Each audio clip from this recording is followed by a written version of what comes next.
అన్ని రకాల వస్త్రాలపై up to 66% of.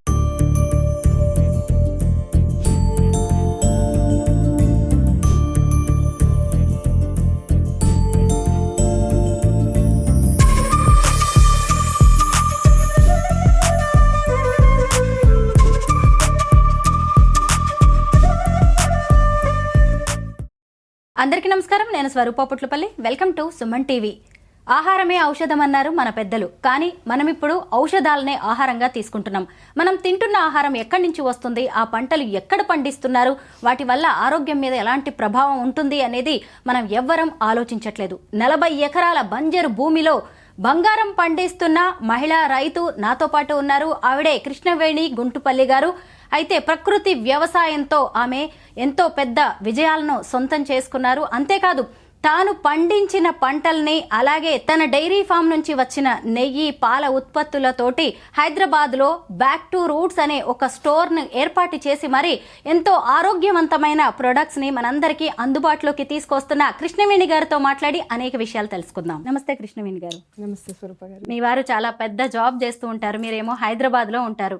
అలాంటిది మీరు ఎక్కడో దూరంగా భూమిని తీసుకుని అందులో ప్రకృతి వ్యవసాయం చేస్తున్నారు. ఇలా ప్రకృతి వ్యవసాయం చేయాలనే ఆలోచన మీకు ఎలా వచ్చింది? బేసిక్గా వ్యవసాయ కుటుంబమే. ఏదైనా ఒకటి అంటే మనిషి జన్మకి సార్థకత అనేది ఒకటి ఉంటుంది కదా. మనం ఏం చేస్తాము, ఏంటి లైఫ్లో ఏం అచీవ్ చేస్తాం అన్నప్పుడు, ఇప్పుడు దేవుడి దగ్గర మంచి జాబు, మంచి ఇన్కమ్ ఉన్నప్పుడు దాన్ని ఇన్వెస్ట్ చేసే ప్రాసెస్లో అక్కడ ఇక్కడ కాకుండా కరెక్ట్ వేలో ఇన్వెస్ట్ చేయాలి అన్నప్పుడు వచ్చిన ఆలోచన మనకి తెలిసింది రూట్స్లో ఉంది. మొదటి నుంచి వ్యవసాయము అందరూ చేస్తున్నారు. బట్ ఈ రోజులో ఉన్న సిచ్యువేషన్ ఏంటంటే వ్యవసాయం వచ్చేసి వ్యవసాయం లాగా కాకుండా ఒక బిజినెస్ లాగా అయిపోయింది ప్రస్తుతం. అంటే కెమికల్ పెస్టిసైడ్స్ కొట్టడం, ఒక వ్యాపారం టైప్లో మొత్తం కూడా ఆహారం అనేది మనుషులకి సరైన రీతిలో అందకుండా మందులు తిన్నట్టుగా అంతా, అండ్ పిల్లల ఫ్యూచరు, నెక్స్ట్ జనరేషన్స్ ఫ్యూచర్ ఆగమైపోతున్నప్పుడు చిన్న ఆలోచన, దాన్ని బ్రేక్ చేద్దాం. అందరిలాగా కాకుండా మన జన్మ కొంత సార్థకత ఉంటుంది కదా, చేసే పని ఏదో మంచిగా చేద్దాం అన్న ఆలోచన నుంచి వ్యవసాయము అండ్ దాంతోపాటు ప్రకృతి వ్యవసాయం. ఓన్లీ వ్యవసాయం పంటలే పండిస్తారా, అక్కడ ఇంకేమైనా చేస్తూ ఉంటారా? ఇక్కడ ఓన్లీ వ్యవసాయం అంటే పప్పు అండ్ రైస్ ఇవన్నీ ఇచ్చినప్పుడు పీపుల్కి పాలు కావాలి, నాన్ వెజ్ తినే వాళ్ళకి ఎగ్స్ కావాలి, మీట్ కావాలి, పండ్లు కావాలి, ఇవన్నీ కావాలన్నప్పుడు మళ్ళీ మనం ఇది ఒక్కటి చేసేసి మిగతా అది మళ్ళీ కెమికల్ ఉన్నది తినడం ఎందుకు అని చెప్పేసి టోటల్ 40 ఎకరాస్లో ఎగ్స్, మిల్క్ కూడా ఎట్లా అంటే దేశీవాలి ఆవు మిల్క్, అవి కూడా బ్రౌన్ ఎగ్స్, తర్వాత మీట్ కూడా కొంచెం ఏదైతే బెస్ట్ మీట్ ఉంటుందో ఆ మీట్, అండ్ కూరగాయలు, ఆకుకూరలు, పండ్లు, మొత్తం కూడా ఒక ప్లేట్ అనేది ఫామ్ టు ప్లేట్ అంటాం కదా. ప్లేట్లో మనం మార్నింగ్ నుంచి పసుపు దగ్గర నుంచి మొదలుకుంటే ఎవ్రీథింగ్ ప్లేట్లో ఏం తింటాడు మనిషి ఒక ఫ్యామిలీకి కావాల్సిన అన్ని కూడా పండిస్తున్నాం. మహిళా రైతుగా వీటన్నిటిని మేనేజ్ చేయడం, బ్యాలెన్స్ చేయడం అనేది అంత ఈజీ కాదు. కానీ ఇష్టమైన పని కదా, ఇష్టమైతే కష్టం ఉండదు. అండ్ మహిళలు చాలా చేయొచ్చు. ఆడవాళ్ళు అనుకుంటే ఇప్పుడు ఆర్గనైజ్ చేయడం, ఇంట్లో పిల్లల్ని, హస్బెండ్ని అన్నీ చూస్తాం కదా. అదేవిధంగా కొంచెం పిల్లలు పెద్దవాళ్ళు అయ్యారు, ఫ్రీ అయిన తర్వాత మన బ్రెయిన్ అక్కడ పెట్టేసి ఆ ప్లానింగ్ ప్రకారం చేసుకుంటూ పోవడమే. కష్టం అంటే అనిపిస్తుంది అప్పుడప్పుడు, బట్ ఇష్టమైన పని కదా, హ్యాపీ. ప్రకృతి వ్యవసాయంలో దిగుబడి పెద్దగా రాదు అంటారు, ఖర్చులు ఎక్కువ అంటారు. నిజమేనా కృష్ణవేణి గారు? దిగుబడి రాదు అనేది వాస్తవమే. ఖర్చులు ఎక్కువ అంటే ఒక 3 years వరకు మనం కొంచెం బేర్ చేయాల్సి ఉంటుంది ఖర్చుల్ని ఏదైనా కూడా. కాబట్టి దానిలో వచ్చే సాటిస్ఫాక్షన్ ఏంటంటే క్వాలిటీ. ఇప్పుడు మనము కెమికల్ పెస్టిసైడ్ వేసినప్పుడు ఒక 40 బస్తాలు వడ్లు పండాయి అనుకోండి, దీనిలో ఒక 20-25 బస్తాలు పండుతాయి. బట్ అది ఒక కేజీ నువ్వు తినే బదులు దీన్ని 1/2 kg తినొచ్చు. ఆ ఎనర్జీ లెవెల్స్ అలా ఉంటాయి. ఇంకోటి ఏంటంటే ఆలోచిస్తే మెడికల్ ఖర్చులు తగ్గుతాయి, హాస్పిటల్స్కి మనం పెట్టే ఖర్చులు అండ్ అక్కడ వెయిట్ చేసే టైము అనేది తగ్గుతుందన్నమాట. లాస్ అనేది నేను అన్ను. కృష్ణవేణి గారు, సేంద్రియ వ్యవసాయానికి ప్రకృతి వ్యవసాయానికి తేడా ఏంటి? ఆర్గానిక్ ఫార్మింగ్ అనే మాట ప్రస్తుతం అంటే మన 2 రాష్ట్రాల్లో కానీ ప్రతి చోట ఆర్గానిక్ అని చెప్పేసి వేలు పెట్టి అమ్మడం ఇదంతా నడుస్తుంది. నిజం మాట్లాడుకుంటే ఆర్గానిక్ వ్యవసాయం అనేది ఎక్కడా లేదు ప్రస్తుతం ఉన్న సిచ్యువేషన్లో. ఒడిస్సా అలాంటి కొన్ని స్టేట్స్లో ఉంది తప్పితే 100% ఆర్గానిక్ వ్యవసాయం అనేది అయితే ఎక్కడా లేదు. ఎందుకంటే ఇప్పుడు నేను న్యాచురల్ వేలో పండిస్తున్నాను. ఆవులు ఉన్నాయి మన దగ్గర, ఆవు ద్వారా అంతా పంట పండిస్తున్నాము. బట్ పక్క పొలమాడు పత్తి వేస్తాడు, మిర్చి వేస్తాడు, వాడు కెమికల్ కొట్టినప్పుడు, పెస్టిసైడ్ స్ప్రేస్ చేసినప్పుడు అది వర్షం ద్వారా, నీళ్ళ ద్వారా, గాలి ద్వారా వస్తుంది కదా. సో 100% ఆర్గానిక్ అనేది అయితే చెప్పడానికి లేదు, ఉంది అని. ప్రకృతి వ్యవసాయంతో నేను విజయం సాధించాను, నాకు ఇది చాలు అని మీరు అక్కడ ఆగిపోలేదు.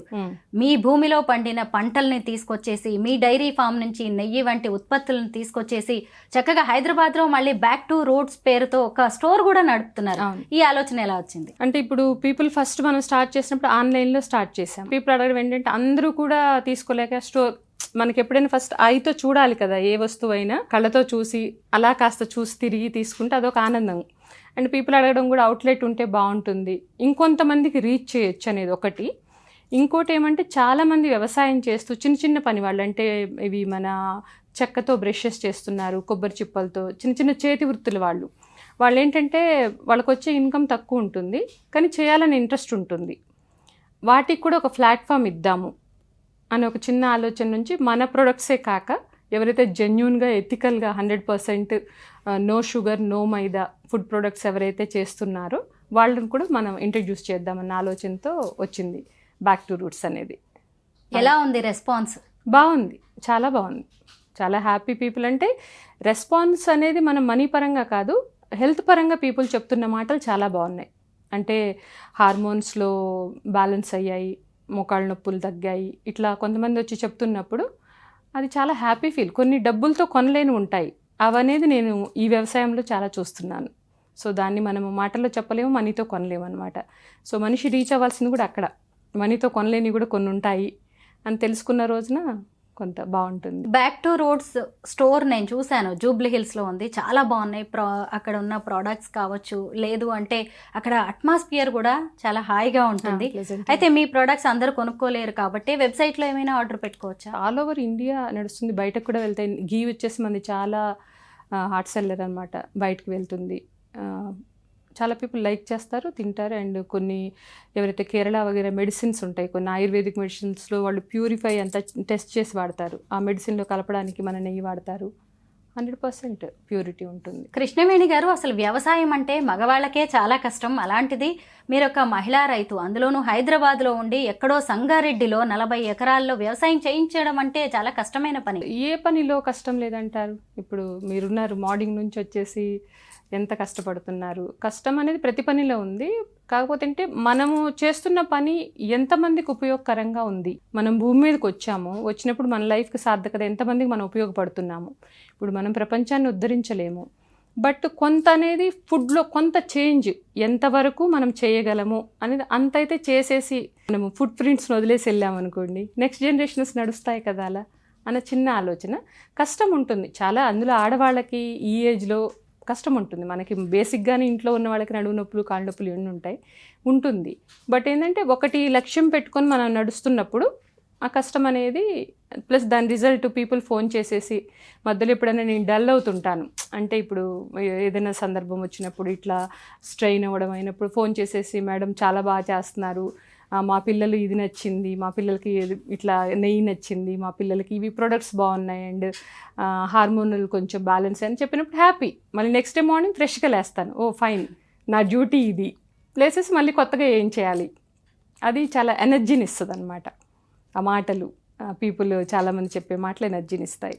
మీరు కొన్న భూమి కూడా ఒకప్పుడు ఇది వ్యవసాయానికి పనికిరాదు అని బీడుగా వదిలేసిన భూమి, అలాంటి భూమిలో మీరు వ్యవసాయం ఎలా చేయగలుగుతున్నారు? అంత ధైర్యం ఎలా వచ్చింది? ఆ సంకల్పం ఏంటి? నేను దేవుణ్ణి బాగా నమ్ముతాను బేసిక్గా.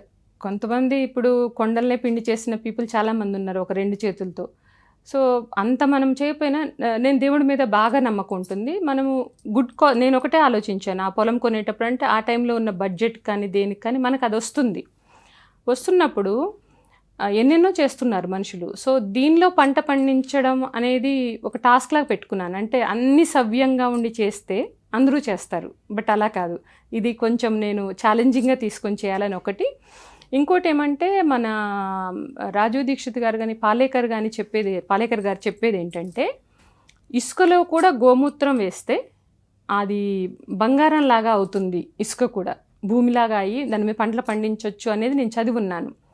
సో ఆ ప్రయోగం ఏదో నేనే చేస్తే పోలే, ఇప్పుడు ఎక్కడో చదువుతాం, అదేదో నేనే చేస్తే పోద్ది కదా అని చెప్పేసి అదొక టాస్క్ లాగా తీసుకొని అది ఒక 3 years కష్టపడ్డాను. ఈ రోజున హ్యాపీ. మీ కళ్ళ ముందు చూశారు కదా మీరు. అంటే మనిషి అనుకుంటే సంకల్ప బలం అనేది ఒకటి ఉంటుంది కదా, దాన్ని మనం స్ట్రాంగ్గా ఈరోజు పిల్లల్లో మిస్ అవుతుంది అదనమాట. కొంచెం ఆ సంకల్పం అనేది కొంచెము ఈ జనరేషన్ పిల్లల్లో తగ్గుతుంది. మేబీ అది ఫుడ్ కూడా దానికి రీజన్. ఎందుకంటే సరైన ఆహారం తీసుకోక, సరైన మానసిక బలం లేక, ఈ పని చేయకపోతే టార్గెట్స్ పెట్టుకున్నప్పుడు అది చేయలేకపోతే డిప్రెషన్లోకి వెళ్ళిపోవడం, ఇవన్నీ ఏంటంటే మానసిక అది బలం లేక, స్ట్రెంగ్త్ లేక, మెంటల్ స్ట్రెంగ్త్ లేక. సో అది ఫుడ్ ద్వారా వస్తుంది. సింపుల్ థింగ్, మంచి ఆహారం తింటే డైజెస్ట్ అయిందనుకోండి, చక్కగా నిద్రపోతాము. మార్నింగ్ ఏదైతే మన రొటీన్ చేసుకుంటాం, అదే ఏది పడితే అది తింటే అది అరగదు. మార్నింగ్ మనం చేసే పనులు చేయలేము. అది మెంటల్ ప్రెషరు, అది చిరాకు, అది చిన్న చిన్నగా అయిపోయి తర్వాత డిప్రెషన్స్, చిరాక్స్. మీ సక్సెస్ స్టోరీ వింటుంటే నిజంగా చాలా సంతోషంగా అనిపిస్తోంది, ఉత్సాహంగా అనిపిస్తోంది, ధైర్యం వస్తుంది. Thank you so much Krishnaveni గారు. Thank you.